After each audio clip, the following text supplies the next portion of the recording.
So today's video is going to be about the smell of people.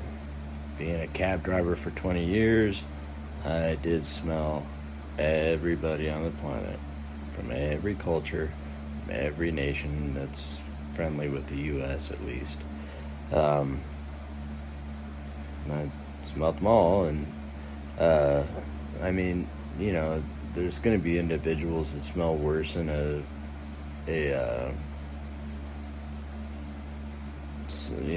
day than other people, but there is some similarities between different peoples. French stink, absolutely reek, and they don't care about BO or breath, or they just stink. And it's offensive. It really is. But black people, they do smell different. Not bad or good, but you can smell the difference between black people and white people and Indian people and drunk people. The drunk people stink. God. And then there's the hippies, patchouli, that also reeks. I don't know, there's different smells for different cultures, and the majority report today said that there was some kind of a racism thing with that, and it's not racist, it's just how it is. I don't know. Hygiene is not universal. It really isn't. There's, drug addicts and homeless people all have a distinct smell. There's just people that just don't do their laundry, and people that don't shower. There's all kinds of different people out there.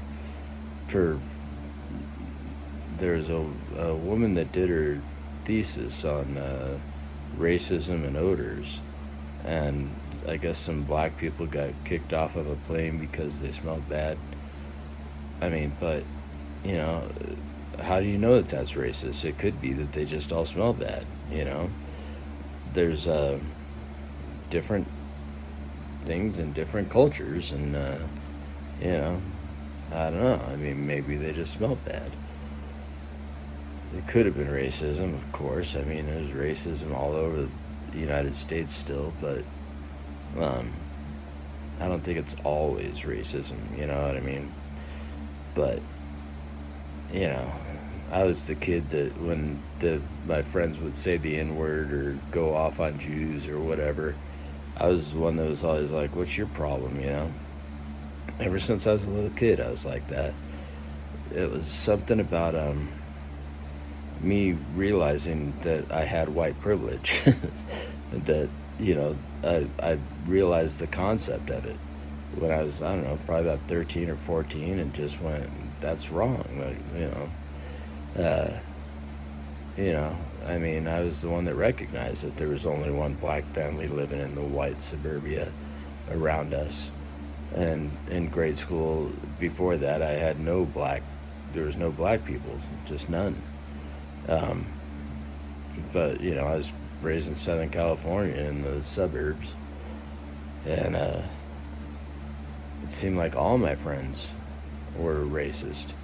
And now, I grew up in Huntington Beach, California, and now it seems like it's all red. It's conservatives, and I think back on my friends back then, and yeah, they were all conservative, and my parents were conservative. I'm surprised I made it, the liberal I am. But I was always the one. Anybody said the N-word, hey, don't use that word around me. That was a very common thing when I was a kid. But, recently, I have a friend that I kind of still talk to from then, 40 years ago or 45 years ago or whatever. And when I first started talking to him again, about a decade ago, I found him. He said the N-word, and I said, hey man, don't. And then I called him a racist later on. And he said, I'm not a racist. I said, well, of course you're a racist. By definition, if you're using the N-word, that makes you a racist. Even if you're black and you're using the N-word, that makes you a racist. But I don't know if he ever recognized that in himself. I hope he did, but who knows? Most successful person I know personally. Yeah, but still a racist. And his wife is from China, and she voted for the orange turd, and all of her friends voted for the orange turd. Just blows my mind that they would do that. I mean, they're talking about sending people, immigrants back, illegal immigrants and even legal immigrants. And even though she's married to him, she's still not a national. She's not a citizen. She keeps trying and not doing it. So, I don't know. I mean, I don't know. They're talking about 11 million people they're going to deport, and that's going to be legal aliens too. It's not going to be just illegal aliens. It's just bizarre that they would, and she's a woman, and the misogynistic view of the maggots. I don't know. I don't know. America's going to crap. It's just how it is, and there's nothing we can do about it. Short of a revolution, I mean, and I'm a freedom fighter, I'll go. Yeah, I mean, I love my country. Yeah, I'll fight for it. So, if there's a call to arms, I'm down. And I'm thinking that there will be a call to arms also. They're talking about bringing the military in to the blue states to help with the immigration problem that isn't a problem. And if they're bringing the American military in and the first time somebody gets shot, well, that's civil war, the definition of a civil war right there, And I don't think that it has to be a super bloody civil war, but there is going to have to be some blood. I mean, look at what happened with the January 6th. They shot that Ashley Babbitt chick that was just a blithering idiot that was forcing her way into the halls of Congress. They said stay back. They had a gun pointed at her, and she just, I'm gonna just go ahead and go in. It's all on video, and then boom. And what did all those maggots do? They stood around and said, they shot her. Why did they shoot her?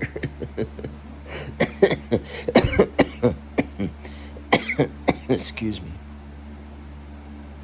But that's going to be what it is. The fight, it's not going to have to be super bloody, but there's going to have to be some blood, and they're all just going to stand around and go, well, why did they get shot?